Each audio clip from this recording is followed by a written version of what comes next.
Hello students, Python सीखने के process में ये हमारा 26th लेक्चर है। हम पैटर्न से रिलेटेड प्रॉब्लम सॉल्व कर रहे हैं। तो चलिए देखिए आज का हमारा असाइनमेंट क्या है। आपके स्क्रीन पे एक इमेज दिख रही है। हमें कैपिटल लेटर में डी को प्रिंट कराना है एस्ट्रिक्स को यूज करके। लास्ट क्लास में हमने सी प्रिंट कराया था। इस लेक्चर में हम लोग डी प्रिंट कराने वाले हैं। तो चलिए हम जल्दी से कुछ रोज एंड कॉलम बना लेते हैं एंड देन इसके लॉजिक के बारे में सोचना स्टार्ट करेंगे। तो हमने 6 रोज एंड 5 कॉलम्स बना ली हैं, जहाँ पे रो एंड कॉलम को हम एज एन वेरिएबल डिक्लेयर करके हम लूप बना सकते हैं। तो मैं लिख रहा हूँ फॉर रो इन रेंज। रो क्या है? वेरिएबल है। रो इन रेंज एंड रेंज के इनसाइड में हम सेट करेंगे इनिशियल वैल्यू 0। हमारा रोज टोटल 7 है तो 7 और इंक्रीमेंट हम 1 से कर रहे हैं। ठीक है। कॉलम के लिए भी जल्दी से बनाइए। Column for COL col is a variable in range and range हम 0 से इनिशियलाइज करेंगे क्योंकि हमारे पास 5 कॉलम्स हैं। तो 5 is the final value and 1 is the increment value. ठीक है। तो हमने रो एंड कॉलम के लिए 2 लूप्स डिक्लेयर कर दिए हैं। अब सोचते हैं कि हमें आगे क्या करना है। देखिए अब इस प्रॉब्लम में भी क्योंकि हमें कुछ जगहों पे कुछ वैल्यू प्रिंट करनी है और कई जगह पे हमें एम्प्टी स्पेस रखनी है, तो यहाँ पे 2 कंडीशन ट्रू एंड फॉल्स वाली बन जा रही है। ठीक है। तो फिर हम ये प्रॉब्लम भी इफ एल्स से सॉल्व होगा। तो हम इफ एल्स यूज करेंगे। तो सबसे पहले हम इफ लिख लेते हैं। चलिए इफ यूज कर रहा हूँ मैं। इफ लिखा एंड देन अब सोचते हैं इफ के अंदर इनसाइड में हमारा कंडीशन क्या होगा।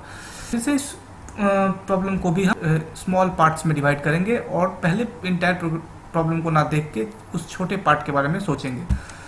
ये 0 number column and 4th number column पे अगर आप देखें तो हमें कंटिन्यूअस एस्ट्रिक प्रिंट करना है। 0 पे तो कोई प्रॉब्लम ही नहीं है। 0 नंबर कॉलम पे हर रो में हमें वैल्यू चाहिए। तो हम लिखेंगे COL col is equal to 0। ये हमने कंडीशन बना दी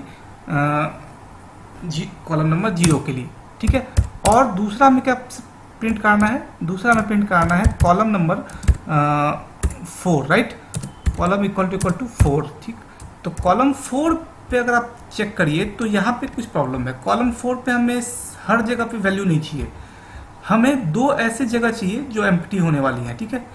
ये वाला स्पेस एम्प्टी होगा एंड ये वाला स्पेस एम्प्टी होगा। अच्छा, ये दोनों स्पेसेस किस रो में आ रहे हैं? ये 0 नंबर रो में आ रहा है और ये 6 नंबर रो में आ रहा है। तो अगर मैं ऐसा कंडीशन बना दूँ कि चलिए आप वैल्यूज 4 नंबर कॉलम्स में प्रिंट कर दीजिए except 0 number row and 6 number row. ठीक है। अगर ऐसा बना दे तो काम बन जाएगा।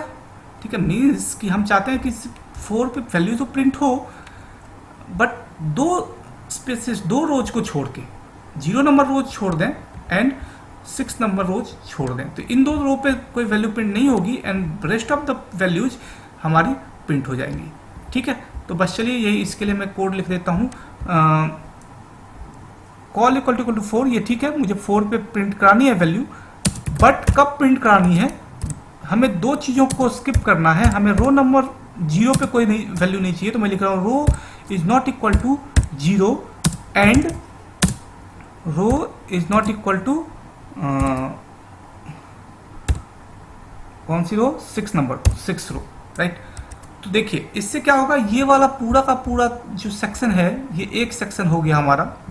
ठीक है। और ये सेक्शन जब एग्जीक्यूट करेगा तो ये पूरी कंडीशन, क्योंकि हमने एंड ऑपरेटर यूज किया हुआ है, तो ये इंटायर कंडीशन ट्रू होने पे ये वाला सेक्शन चलेगा। ठीक है। तो कॉलम नंबर 4 में हम वैल्यू चाहते हैं but row number 0 and row number 6 पे हम वैल्यू नहीं चाहते हैं। चलिए इसको एक बार प्रिंट स्टेटमेंट लिख के हम प्रिंट करा के देखते हैं कि क्या एग्जीक्यूशन होता है। तो मैं हमें प्रिंट में पता है हमें क्या करना है। हमें एस्ट्रिक प्रिंट करानी है। तो मैं एस्ट्रिक पास कर रहा हूँ as an string and then इसके साथ लिख रहा हूँ एक इंट स्पेस। इंट स्पेस क्यों लिया? ताकि हम कंटिन्यूअस एक ही लाइन में मल्टीपल वैल्यूज को स्पेस के साथ प्रिंट कर पाए। ठीक है। तो ये हमने ले लिया स्पेस एंड प्रिंट स्टेटमेंट। एक प्रिंट स्टेटमेंट ये हो गया इफ के लिए। अब हमें एल्स के पार्ट के बारे में सोचना है। तो मैं लिख रहा हूँ एल्स का पार्ट। एल्स किस लिए? एल्स हमें उन सेक्शंस के लिए जहाँ पे हमें कोई वैल्यू नहीं चाहिए, जैसे ये बीच के सेक्शन है यहाँ पे हमें कोई वैल्यू नहीं चाहिए होंगी, तो वो फॉल्स की कंडीशन बनेगी और फॉल्स की कंडीशन को डील करेगा एल्स का पार्ट। तो एल्स में हमें कोई भी वैल्यू नहीं चाहिए, सिर्फ हमें स्पेस चाहिए, तो मैं कंटिन्यूस स्पेस के लिए एंड स्पेस यूज कर रहा हूँ, स्पेसेस क्रिएट करने के लिए मैं स्पेस दे रहा हूँ। ये हो गया हमारा एल्स पार्ट। एंड देन एक और प्रिंट स्टेटमेंट हमें लिखना होगा, ये प्रिंट होगा आउटर लूप के लिए। अगर हम ये नहीं लिखेंगे तो लूप हमारा कमांड कंट्रोल जो होगा वो आउटर लूप पे जाएगा ही नहीं। हम चाहते हैं कि हमारा कमांड आउटर लूप पे हर बार जाए ताकि वो 7 टाइम्स एग्जीक्यूट हो पाए। ठीक है, चलिए ये कंप्लीट हो गया। एक बार इसको रन करा के देखते हैं क्या आउटपुट आता है। इनवैलिड सिंटैक्स, ओह सॉरी, हमने प्रिंट के साथ कॉलन यूज कर लिया जो अर्थ ही नहीं है। एक बार अब प्रिंट कराइए। देखिए यही हम चाहते थे प्रिंट करना। देखिए इससे मैच कीजिए, देखिए इससे मैच कीजिए। हम यही प्रिंट करना चाहते थे। हम चाहते थे कि ये वाला सेक्शन एंड ये वाला सेक्शन प्रिंट हो जाए। ठीक है, तो ये दोनों सेक्शन तो प्रिंट हो गया। पहले इसको समझ लीजिए कि ये दोनों सेक्शन क्यों प्रिंट हुआ। देखिए हमने कंडीशन बनाई हुई है इफ कॉल इक्वल टू 0। ठीक है, तो col equal to 0 condition true होगी तो ये वाला सेक्शन पूरा प्रिंट हो जाएगा, मीन्स ये सारी वैल्यूज प्रिंट होके स्क्रीन पे डिस्प्ले हो जाएंगी। ठीक है, तो इस वजह से हमारे पास ये वैल्यू प्रिंट हो गई। ठीक है, ये वाली वैल्यू प्रिंट हो गई। अच्छा, दूसरे में हम प्रिंट करना चाहते थे कौन सी वैल्यू, हम प्रिंट करना चाहते थे कॉलम नंबर 4 की वैल्यू। ठीक है, लेकिन कॉलम नंबर 4 में हमने ये वाला पूरा सेक्शन एक साथ एग्जीक्यूट करेगा, तो कॉलम नंबर 4 वैल्यूज को प्रिंट, तो कॉलम नंबर 4 की वैल्यूज तो प्रिंट होंगी, but row number 0 and row number 6 में कोई वैल्यू प्रिंट नहीं होगा। तो देखिए रो नंबर 0 हमारा ये है एंड रो नंबर 6 हमारा ये है, यहाँ पे कोई वैल्यू प्रिंट नहीं होगा, बाकी सारे एस्ट्रिक्स प्रिंट हो जाएंगे। ठीक है, बाकी सारे एस्ट्रिक्स प्रिंट हो जाएंगे। ठीक है, अब आगे के बारे में सोचना है, क्योंकि हमने हाफ पार्ट तो प्रोग्राम का सॉल्व कर लिया, तो अब हमारे लिए टास्क ईजी हो गया है, राइट, कंपेरेटिवली ईजी हो गया है। तो अब हमें सिर्फ क्या देखना है, अब हमें सिर्फ देखना है इन वैल्यूज को। ठीक है, कि इन वैल्यूज को हम कैसे प्रिंट करा दें। तो देखिए इन वैल्यूज को प्रिंट करने के लिए हम देखते हैं ये कौन से रो में लाई कर रही है। ये हमारा 0 नंबर रो एंड 6 नंबर रो में लाई कर रहा है। ठीक है, तो हम सबसे पहले ये कंडीशन बना दें कि चलिए हम row equal to 0 and row equal to 6 कर सकते हैं। तो बस इसी को एक्सटेंड करते हैं, एक एंड और ऑपरेटर बीच में यूज करेंगे एंड लिखेंगे रो, कौन सा रो, इक्वल टू रो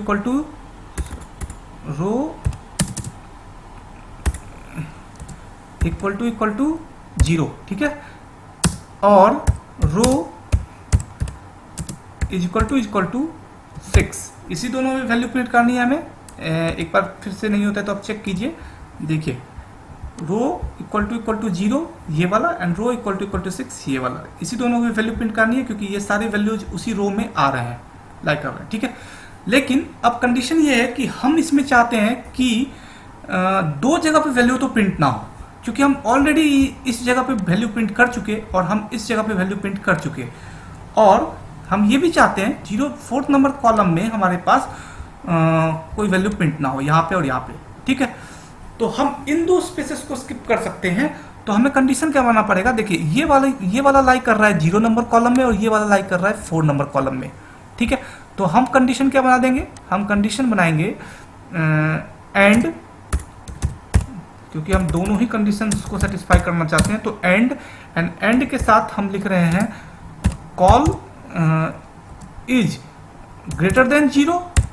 ठीक है, एंड कॉल लेस देन 4। ठीक है, ये हमने बना दिया एक कंडीशन और। ठीक, देखिए यहाँ पे कॉलम क्या लिखा है हमने, row equal to 0, row equal to 6। ठीक है, हमें इन दोनों रो पे वैल्यूज प्रिंट करानी है, लेकिन कंडीशन बना दिया कि कॉलम 0 एंड कॉलम 4 पे कोई भी वैल्यू प्रिंट नहीं होगी। तो कॉलम 0 मीन्स ये वाला कॉलम, तो ये वाला इस जगह पे कोई वैल्यू प्रिंट नहीं होगी क्योंकि ऑलरेडी हमने प्रिंट करा रखा है। इस जगह पे भी कोई वैल्यू प्रिंट नहीं होगी क्योंकि ऑलरेडी प्रिंट कर रखा है। यहाँ पे कोई वैल्यू प्रिंट नहीं होगी एंड देन यहाँ पे कोई वैल्यू प्रिंट नहीं होनी चाहिए।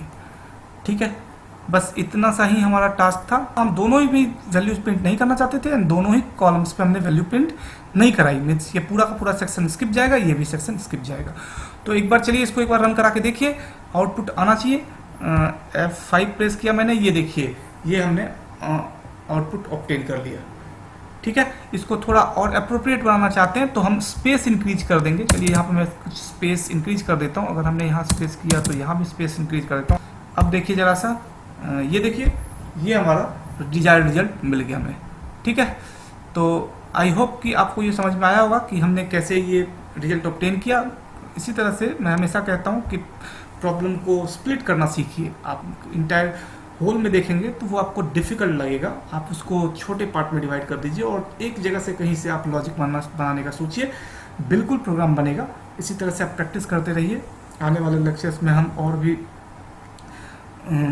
रिलेटेड प्रॉब्लम्स देखेंगे। तब तक के लिए स्टे ट्यून। मेरे चैनल को लाइक एंड सब्सक्राइब कीजिए,